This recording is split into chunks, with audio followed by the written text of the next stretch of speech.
Hello friends, welcome back to my channel. তো বন্ধুরা, ধূমকেতুর যে প্রভাব সারা বাংলা জুড়ে ভাই অসম্ভব আমরা দেখতে পাচ্ছি। যেন মনে হচ্ছে সেই পুরনো সেই দিনে ফিরে গেলাম আর কি, সেই 2009, 10, 11 ওই সময়টায় জাস্ট ফিরে গেছি মনে হচ্ছে।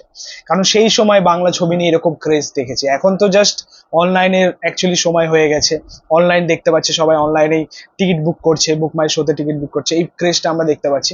কিন্তু সেই সময় তো এত অনলাইনে টিকিট বুক করা এইসব ছিল না। সেই সময় সিনেমা হলে গিয়ে দু একদিন আগে গিয়ে টিকিট কাটতে হতো, মানে স্পট বুকিং করতে হতো, এরকম ব্যাপারটা ছিল। বাট এই সময় দাঁড়িয়ে সেটা সোশ্যাল মিডিয়াতে এসে গেছে, মানে অনলাইন প্ল্যাটফর্মে এসে গেছে। তো এই কারণে আমরা সেই ক্রেজটা সেইভাবে দেখতে পাচ্ছি, অনলাইন প্ল্যাটফর্মের দ্বারাই দেখতে পাচ্ছি। বাট সেই সময় যে ব্যাপারটা ছিল সেটাও আলাদা, এবং মনে হচ্ছে যেন সেই সময়টাই আমরা ফিরে গেছি। এখন যা বাংলা ছবি নিয়ে বা ধূমকেতু নিয়ে বা দেবদার এই ছবিটা নিয়ে যে ক্রেজ দেখতে পাচ্ছি, অসম্ভব, জাস্ট অসম্ভব। আমি দেখলাম এর আগেই তো ধূমকেতু দু একদিন আগে থেকেই আর কি অ্যাডভান্স বুকিং চালু হয়ে গেছে বিভিন্ন সিনেমা হলে, আইনক্সে, পিভিআরে, বিভিন্ন জায়গায় চালু হয়ে গেছিল। বাট আজ থেকে হয়তো পুরো মানে খুলে দিয়েছে আর কি অ্যাডভান্স বুকিং। সব সিনেমা হলেই কিন্তু টিকিট এখন পাওয়া যাচ্ছে, অবশ্যই তোমরা গিয়ে টিকিটটা কাটতে পারো। তো এই সময় দাঁড়িয়ে বিশাল ক্রেজ দেখতে পাচ্ছি। সিরিয়াসলি লাস্ট 24 ঘন্টার মধ্যে আমি দেখলাম প্রায় 10,000 টিকিট সোল্ড বাংলা ছবিতে। মানে এরকম ক্রেজ হয়তো অনেক দিন পর আবার দেখতে পাচ্ছি, আমরা রিসেন্ট খাদানেও দেখেছি। তো এখন সত্যি বলতে মানে মানে দেবদার অ্যাকচুয়ালি এরাটা ফিরছে অ্যাকচুয়ালি। আমরা যেভাবে তাকে অ্যাকচুয়ালি একটা সময় দেখেছি 2009, 10, 11, ঠিক সেই টাইমটা আবার ফিরে গেছি মনে হচ্ছে, এবং সেই দেবদা মনে হচ্ছে আবার ফিরে এসছে।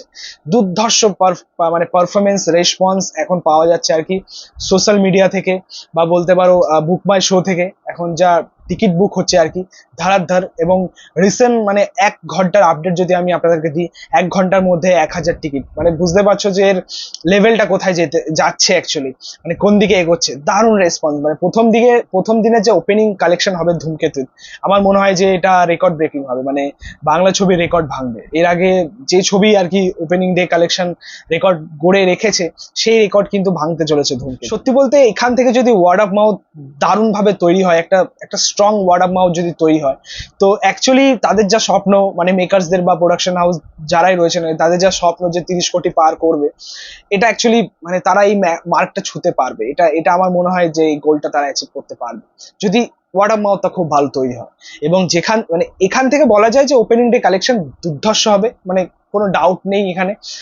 জাস্ট অসম্ভব মানে একটা ওপেনিং ডে কালেকশন হবে, এটুকুনি বলা যায়। আর সব থেকে বড় কথা, একই দিনে ওয়ার্ড 2 এবং কুলি রিলিজ করছে, তবুও ভাই ধূমকেতুকে কেউ আটকে রাখতে পারছে না। ধূমকেতুর যা দাপট দেখতে পাচ্ছি ভাই, এক কথায় অসম্ভব। সিরিয়াসলি বাংলা ছবি এরকম দাপট খুব কম দেখা যায়। এটা অ্যাকচুয়ালি সম্ভব হয়েছে আমাদের দেশুর জন্য, দেব শুভশ্রীর জন্য। মানে যা কিছু ঘটছে অ্যাকচুয়ালি এই জুটিটার কারণে মানুষ এতটাই মরিয়া হয়ে পড়ছে আর কি, যে আরো একবার তাদেরকে সিনেমার পর্দায় দেখবে, এতটাই মরিয়া হয়ে পড়ছে দর্শক। এই ছবিটা আমার মনে হয় যে একটা রেকর্ড ব্রেকিং জায়গায় গিয়ে দাঁড়াবে। সো দেখা যাক আলটিমেটলি পারফরমেন্স কেমন দেয়।